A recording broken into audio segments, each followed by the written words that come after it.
د روژې په آخره عشره کې یو مهم عبادت چې هر مسلمان ته پکار دا ده چې د عبادت ته وخت ورکړي. د دنیا کارونه نه خلاصېږي، د دنیا مشاغل او مصروفیات هېڅکله نه خلاصېږي. هغه وخت خلاصېږي چې خدای نه خسته ستا روح وختي ته قبر ته وشوه که بیا نو ته فارغه. نه د کور مشاغل خلاصېږي، نه د کاروبار مشاغل خلاصېږي، او نه د پیسو مشاغل او مصروفیات خلاصېږي. هېڅ مصروفیات په دنیا کې نه خلاصېږي. ځان به په خپله قصدن ورته فارغه کوي. دا عبادت چې کوم دی اعتکاف دی، د اعتکاف ته باید ډېر مسلمانان کوشش دا وکړي ځانونه ورته فارغه کړي. داسې وخت باید راسي چې په یوه کلي کې د 10 معتکفین هم باید زیات وي، ځکه دا ډېر فضیلت والا عبادت دی، دا ډیر فضیلت لري دا عبادت. حدیث کې راځي نبی کریم صلی الله علیه وسلم فرمای من اعتکف یوما ابتغاء وجه الله تعالی، کچیرې چا د الله د رضا په خاطر باندې یوه ورځ اعتکاف وکړي، یوه ورځ اعتکاف یې وکړي، الله سبحانه وتعالی چې دته د دې په عوض کې ورکړي جعل الله بینه وبین النار 3 خنادق. الله د ده او د جهنم د اور په مابیز کې، د ده او د جهنم د اور په مابیز کې 3 خندق پیدا کوي. الله د هر خندق په مابیز کې به فاصله لکه د مشرق او د مغرب دومره، یعنی مطلب دا سړی په اعتکاف د جهنم د اور نه خلاصېږي چې 3 خندقونه الله پاک جل جلاله دومره اندازه د ده او د جهنم د اور په مابیز کې وګرځول چې د یوه خندق اندازه چې کوم د یوه خندق اندازه هغه دومره فاصله لري لکه مشرق او مغرب. څومره فاصله ده دا رقم چې 3 وارې واچوي. معلومه خبره سوه چې الله د جهنم د اور څخه په دا عبادت باندې خلاصوي. خندق څه ته وایي؟ پخوا زمانه کې چې به دا جنګونه کېدل نو کله چې به د یو چا یا د دشمن خوف پر دې علاقه باندې د غلبې یا د تسلط خوف چې دا به پر موږ حمله وکړي نو شاوخوا به یو غټ ژور کړی او په پراخ اندازه باندې به وکړي چې دشمن به بیا نه سوی پراوښتلی، بیا به دا خلک د دې دشمن څخه محفوظه وه. نو که سړی اعتکاف وکړي الله سبحانه وتعالی د دغه اعتکاف په وجه دی د جهنم د اور څخه د دغه 3 خندقو په فاصله باندې الله دی ساتي. څومره غټه خبره. نبی کریم صلی الله علیه وسلم فرمایي د معتکف په باره کې چې معتکف یعکف الذنوب ویجرى له من الحسنات كعامل الحسنات كلها. معتکف په حالت د اعتکاف کې الله سبحانه وتعالی د ده ګناهونه معافوي. یعکف الذنوب د ده ګناهونه معافیږي.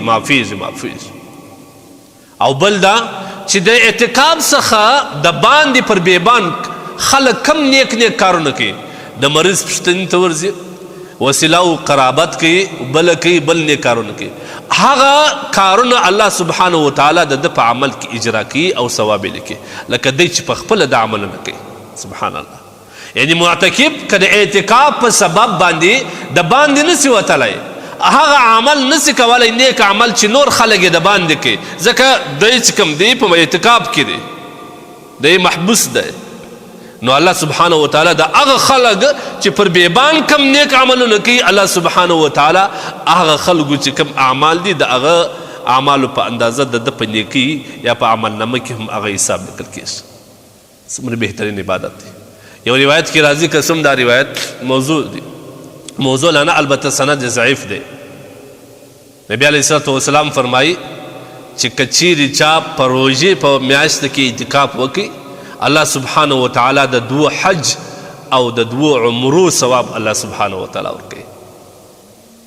که څه هم دا روایت چې کوم دی دا په سند کې د ده بحث ته، خو البته الله سبحانه وتعالی د دغه اعتکاف په کولو باندې دته امید شته چې الله اجرونه ورکړي. لہذا اعتکاف ډېر مهم عبادت دی. علما لیکي چې د معتکف مثال سره کم دی. د معتکف مثال دا رقم دی مثل المجرم القى نفسه بین یدی الرحمن د هغه مجرم رنګ مثال لري چې دی خپل ځان د الله سبحانه وتعالی په دربار کې واچي بند کې چې خدای در هغه ساعت پر نوزم چې تا بخښلې ده. سبحان الله.